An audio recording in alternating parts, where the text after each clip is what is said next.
ce que c'est que la vie éternelle et l'impact qu'elle a sur celui qui la reçoit par la foi en Jésus-Christ. Merci, Père, une fois encore, pour ta parole que tu as envoyée pour nous éclairer et nous instruire dans tes voies. Elle est esprit, elle est vie, et je prie que les oreilles qui l'écoutent puissent avoir un cœur réceptif pour la recevoir, pour leur édification, au nom de Jésus. Bien-aimés, nous avons établi que le but pour lequel Jésus est venu dans ce monde, c'est pour donner la vie. Jésus n'est pas venu avec des règles, avec des lois, fais ceci, ne fais pas cela. Il n'est pas venu avec une religion, mais il est venu avec le seul but de nous donner la vie éternelle qui est la nature de Dieu le Père, de recevoir en nous cette vie. Nous lisons dans 2 Timothée chapitre 1, les versets 9 et 10. Dieu qui nous a sauvés et nous a adressé une sainte vocation, non à cause de nos œuvres, mais selon son propre dessein, selon la grâce qui nous a été donnée en Jésus-Christ avant les temps éternels et qui a été manifestée maintenant par l'apparition de notre Sauveur Jésus-Christ, qui a détruit la mort et a mis en évidence la vie et l'immortalité par l'Évangile. Nous pouvons voir à travers ce passage que c'est le plan de Dieu, c'est son dessein éternel, c'est son rêve éternel, que l'homme qu'il a créé à son image puisse participer à sa nature. C'est là notre appel, c'est là notre vocation. Il nous a appelés pour hériter, devenir héritier de sa nature, de sa vie.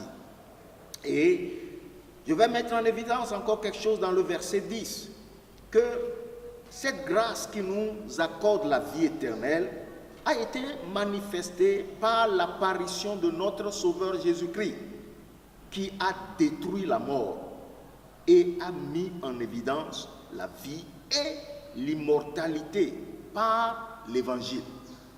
Ainsi, l'apparition de Jésus, c'est d'abord de mettre fin au règne de la mort spirituelle, à la domination du diable dans la vie de l'homme, en lui donnant sa propre nature, qui est une vie incorruptible, l'incorruptibilité. Il a détruit la mort, il a anéanti la mort, il a ôté la mort, il a détruit le règne de la mort dans celui qui reçoit son message, son évangile, et il lui donne l'immortalité, il lui donne l'incorruptibilité, il le fait participer ainsi à la nature de Dieu. C'est ça l'évangile. C'est pourquoi celui qui reçoit la vie éternelle trouve dans sa vie un changement, une transformation. Il prend conscience que son esprit a été régénéré. Il prend conscience qu'il est devenu une nouvelle créature.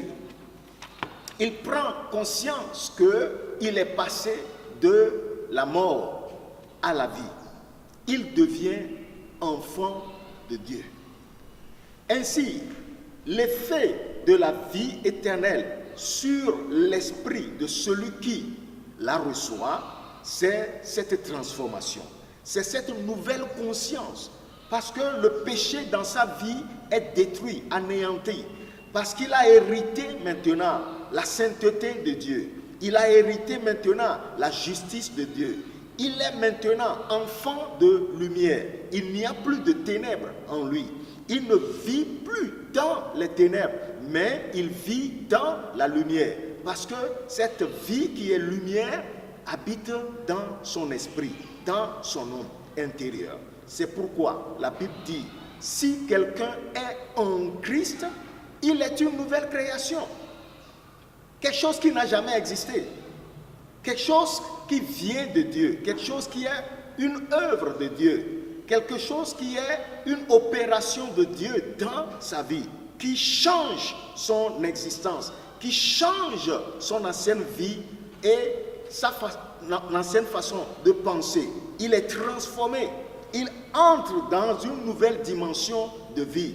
La vie de Dieu, la vie éternelle, la vie de l'esprit, la vie que Dieu lui donne, la vie qui est dans le plan et le dessein éternel de Dieu pour lui. C'est pourquoi la chose la plus merveilleuse, l'expérience la plus extraordinaire, la plus miraculeuse que l'être humain peut faire, c'est quand il est devenu une nouvelle créature en recevant la nature de Dieu.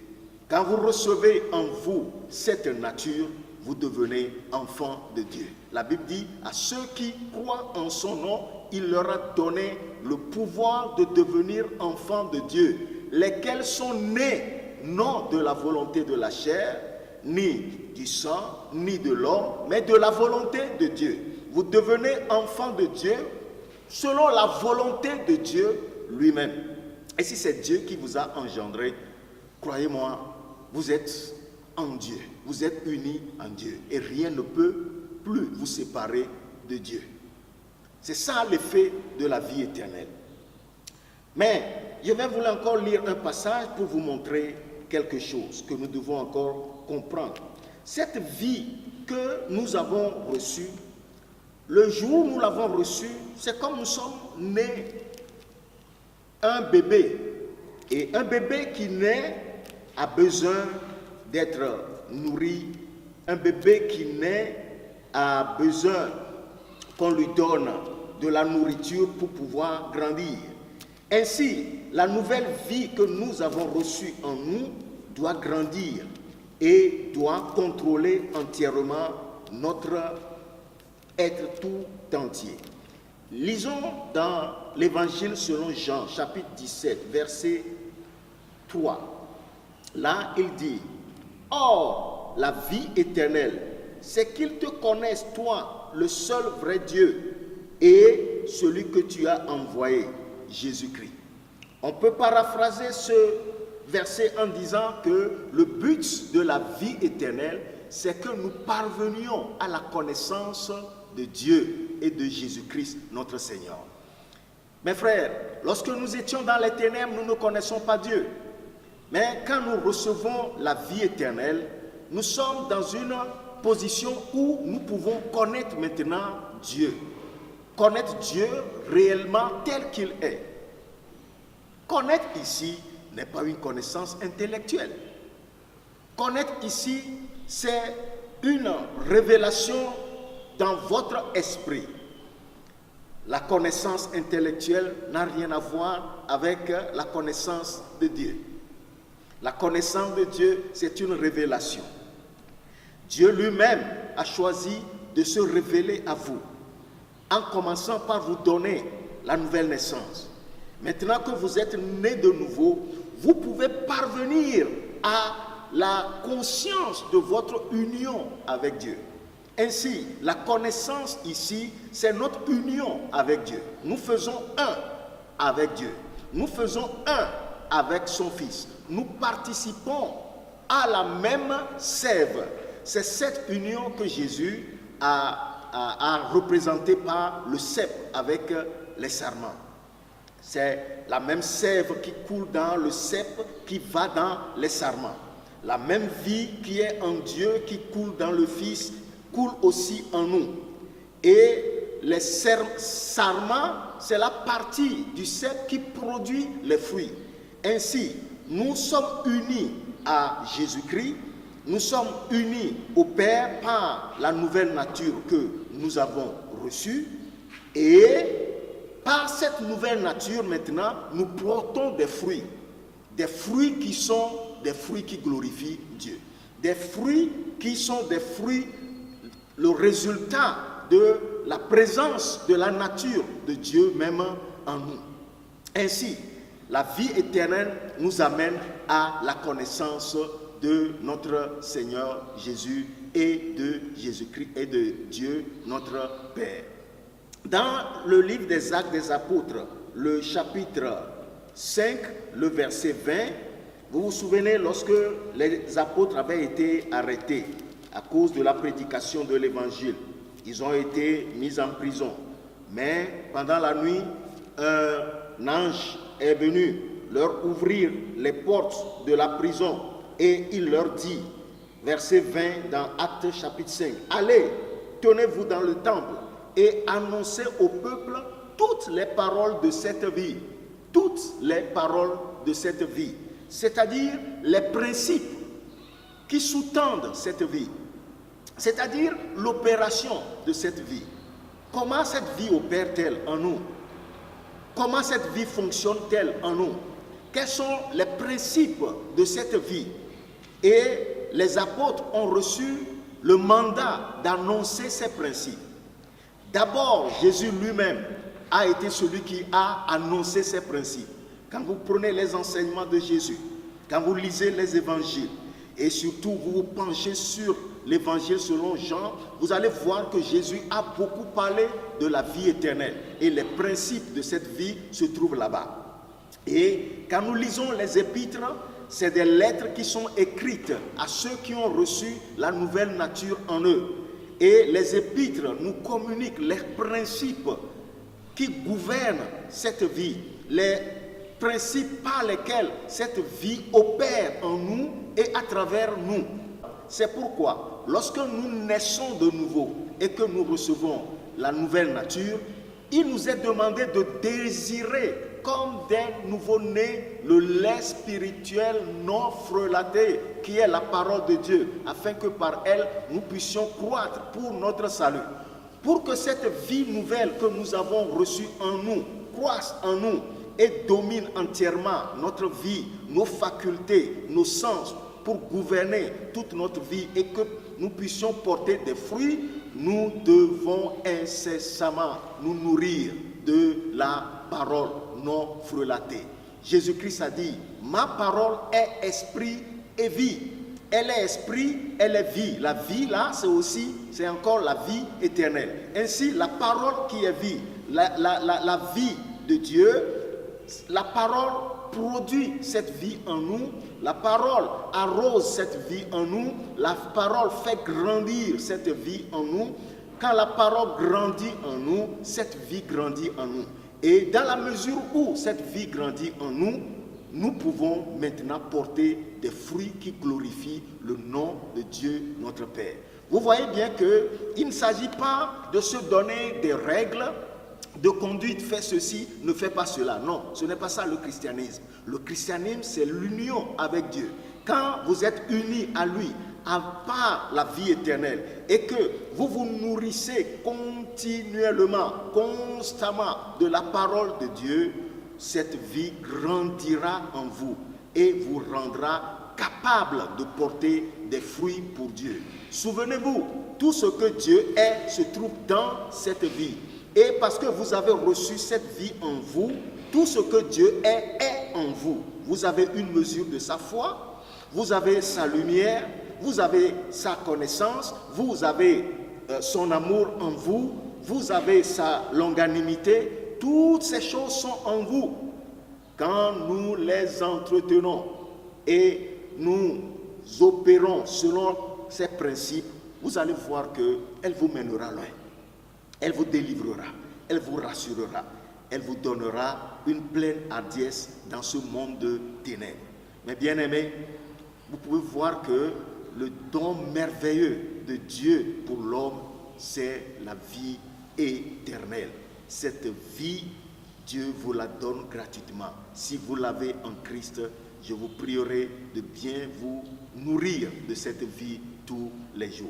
Nous kayemi tebemia blanc. Agbe yekri Yesu chove namia. E wa dole miape bobodi. E trona miape agbe. E trona miape ditinya. Bemin zunanu owo yeye. Mi tonale bebleme hevana magle magleme.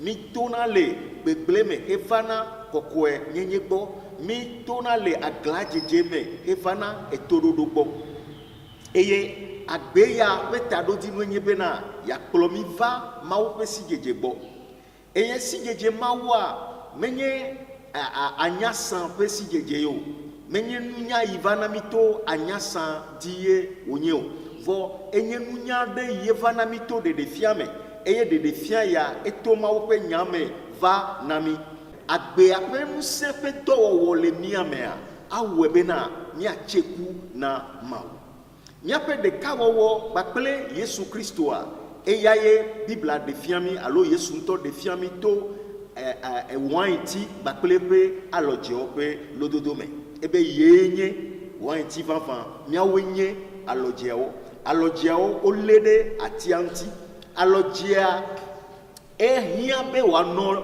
atia ŋuti bena wòate ŋu atse ku kutsetse ka agbemavɔ ƒe kutsetse woawo nye kutsetse yiwo Mawu le mɔ kpɔ be míatse le xixe ya me míazɔ le xixe ya me abe kekeliviwo ene le lé ɖe atia si nye Yesu ŋutia eya nana be agbemavɔ ƒe ŋusẽa ewɔa dɔ le mía me be míate ŋu aɖu nu vɔ̃ di míate ŋu azɔ le kɔkɔenyenye me míate ŋu azɔ le magblẽmaglẽ me agbemavɔ ƒe ŋusẽa eya awɔe bena míate ŋu aɖu dzi le xixe ya me menye sedede kɔnuwo wonye wotsɔ de asi na mi be wɔe ya megawɔe yɔ egbea xɔsetɔwo tsɔ wo ɖokui na esedede ƒomevi vovo xɔsetɔ awɔe ya xɔsetɔ mawɔe ya ne elé ɖe atia ŋutia eye etsɔ nya le ɖokuiwo nyiwoa nu si awɔa anye elabe gbɔwɔ kɔkɔe yi le mewoa aɖi ɖe ase nɔ be anye be eya nyo eya menyo alea Mawu di be yakplɔ eviawoe ta ne mi di be míatsi le Mawu me ne mi di be agbemavɔ ƒe ŋusẽ ƒe numetoto míawɔe le xixe ya mea ele na mi bena enya timatoe ale yiwo gblɔe na mia nadzro mi vevie ɖoɖo yiwo ku ɖe agbea ŋuti leke wowɔna dɔ eƒe ŋusẽa Yesu Kristo ƒo nu ƒo tso eŋuti le nyanyuiwo me vevetɔ ne mi hlẽ Yohanes ƒe nyanyuiwoa eƒo nu tso agbemavɔ ŋuti si geɖe eye ne mi ke ɖe wo ŋutia míami wo míade ŋgble tso wo ŋuti le míaƒe diwo me eye míazɔ le fli ma me ekema míakpɔ agbea ƒe ŋusẽ eye wolé apostolowo ɖe nyanyuia ŋutia wobe wotsɔ wo de gaxɔ me vɔzã mea mawudɔla ɖe va ʋu gaxɔa na wo eye wòɖe wo to eye wògblɔ na wo bena mi heyi eye miaɖe gbeƒã agbenya yawo na dukɔa agbeya ƒe nyawo agbe ka gblɔ wole o agbemavɔ si nye Mawu ƒe agbea eƒe nyawo ta enya yiwo ku ɖe agbea ŋutia wowoe le enyanyuiwo me enya yiwo katã ku ɖe ŋutia eyae le nubabla yeyea me ta ne kplɔ nubabla yeyea ɖo he ɖunɛ he minɛ he ɖea ŋgble tso ŋutia ekema agbemavɔ ƒe sea anɔ dɔ wɔm le mewò eƒe ŋusẽ anɔ dɔ wɔm le mewò zi ale ye kpɔtɔ lé ɖe Yesu si nye wainti la ŋuti nɔvinyewo eyae nye xɔsegbea ƒe enya la Mawu ne kpe ɖe mía ŋuti bena míase gɔme eye míazɔ le fli ya me bena míate ŋu atse ku na Mawu le xixe vɔ̃ɖi ya me le Yesu Kristo míaƒe Dɔ la ƒe ŋkɔ me amen.